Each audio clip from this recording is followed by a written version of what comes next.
الحمد للہ رب العالمین والصلاة والسلام علی خیر الخلق محمد وعلی آلہ وصحبہ اجمعین۔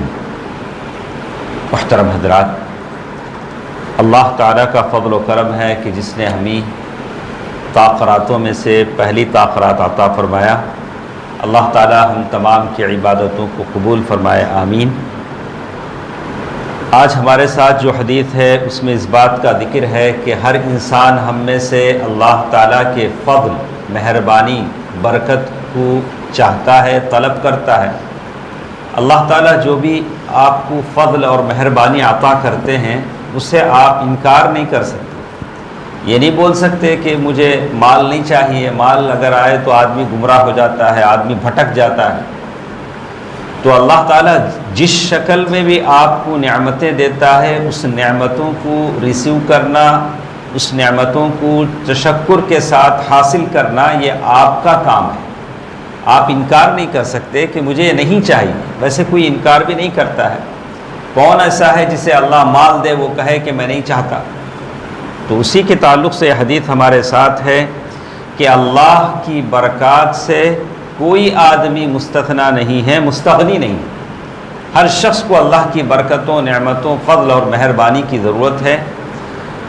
عن ابی ہریرہ رضی اللہ عنہ عن النبی صلی اللہ علیہ وسلم قال، ابو ہریرہ رضی اللہ تعالی عنہ اس حدیث کے راوی ہیں۔ وہ فرماتے ہیں، صحیح بخاری کی حدیث ہے، بینما ایوب یغتسل عریانا خر علیہ رجل جراد من ذہب۔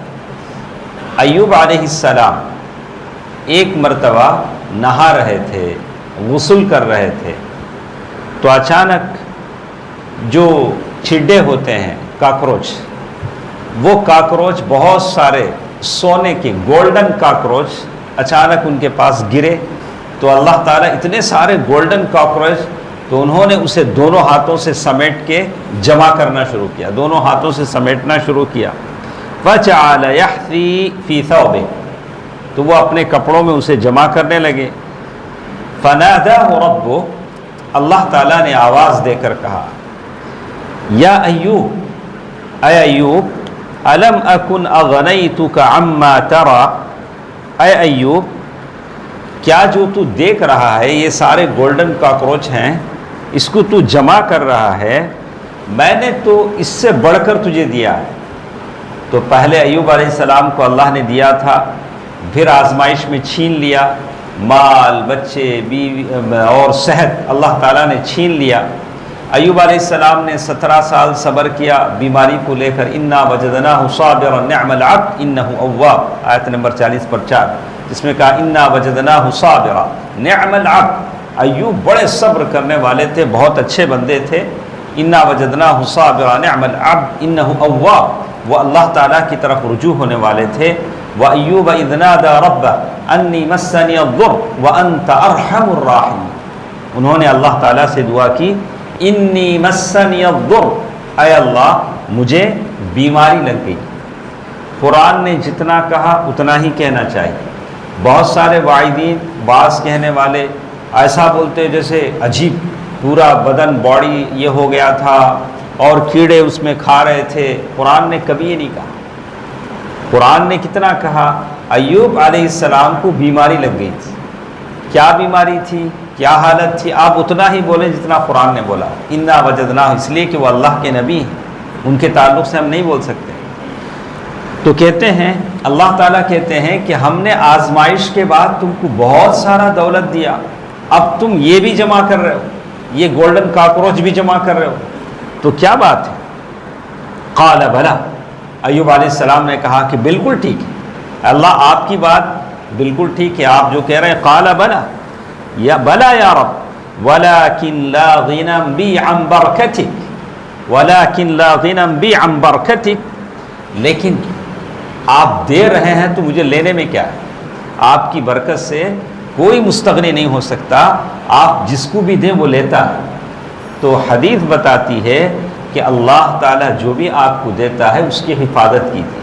نعم المال الصالح للرجل الصالح، ایک نیک آدمی کے لیے حلال مال بہت بڑا پاور ہوتا ہے۔ آدمی نیک ہے، مال ہے، اس مال کی حفاظت کیجیے۔ جو مال بھی اللہ تعالیٰ آپ کو دے رہا ہے اس مال کی حفاظت کیجیے، اس لیے کہ آپ کے کام آئے گا۔ اس حدیث سے ایک اور بات ہمارے سمجھ میں آتی ہے کہ آدمی کا نہاتے وقت پورے کپڑے نکال کر نہا سکتا ہے کہ نہیں نہا سکتا ہے۔ تو شیخ ابن باز رحمہ اللہ نے اس حدیث سے دلیل لیتے ہوئے کہا کہ اگر باتھ روم اگر پیک ہے، کوئی دیکھتا نہیں ہے، جیسے آج کل ہمارے باتھ روم ہیں پورے پیک ہوتے ہیں، تو ایسے باتھ روم میں آدمی پورے کپڑے نکال کر بھی نہا سکتا ہے۔ جیسے موسیٰ علیہ السلام کے بارے میں بھی اللہ تعالیٰ نے کہا کہ وہ اپنے قوم سے دور نہا رہے تھے، جیسے اللہ کے نبی صلی اللہ علیہ وسلم کے بارے میں بھی آتا ہے۔ تو اس میں کوئی حرج نہیں ہے کہ آدمی باتھ روم میں بھی کپڑوں کے ساتھ نہائے، جبکہ باتھ روم پوری طرح سے پیک ہو اور لوگوں کی نگاہوں سے بچا ہوا ہو۔ اس حدیث سے ہی بات ہمارے سمجھ میں آتی ہے۔ اللہ تعالیٰ جو بھی دے اس کی حفاظت کریں، اور بہترین دعا جو اللہ تعالیٰ نے سکھائی، ربنا آتنا فی الدنیا حسنہ وفی الآخرۃ حسنہ وقنا عذاب النار۔ اللہ تعالیٰ دنیا اور آخرت دونوں کو آپ کی جھولی میں ڈال دیں گے۔ یہ دعا آپ اپنے لیے کریں اور ہمارے لیے کریں۔ اللہ تعالیٰ سب کی دعاؤں کو قبول فرمائے، آمین۔ السلام علیکم ورحمۃ اللہ وبرکاتہ۔